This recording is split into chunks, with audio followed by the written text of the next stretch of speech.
Écoutez, principalement sur la solidarité que nous voulions porter, le message de sympathie que nous voulions porter au Premier ministre, au gouvernement congolais et à tous les habitants de la République démocratique du Congo pour les événements qui se passent en ce moment à Goma.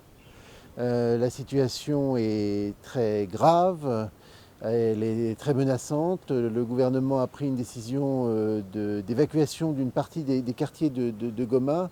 Et je voulais apporter bien sûr un message de sympathie et de solidarité, mais en même temps aussi dire la disposition de l'Union européenne à accompagner le gouvernement congolais et à accompagner les autorités pour faire face à cet impact humanitaire et à cette situation humanitaire grave dans la région du Nord Kivu. Alors le très concret, il y a plusieurs sujets duquel nous avons discuté. D'abord, nous avions déjà une intervention sur le parc des Virunga et sur l'approvisionnement électrique de la ville de Goma. Celui-ci a été coupé.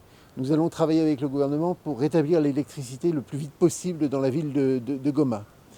Second aspect, il y a des mouvements de population, des déplacements de population pour lesquels j'exprime vraiment toute ma sympathie parce que c'est terrible de devoir partir de chez soi. Elles vont devoir être installées dans des camps, notamment à Saké, elles vont être accueillies. L'Union européenne apporte d'ores et déjà un soutien à la Croix-Rouge congolaise, un financement de 180 000 euros, tout premier financement de 180 000 euros va être mis en place. Et puis nous sommes en train de regarder avec le gouvernement comment activer des mécanismes de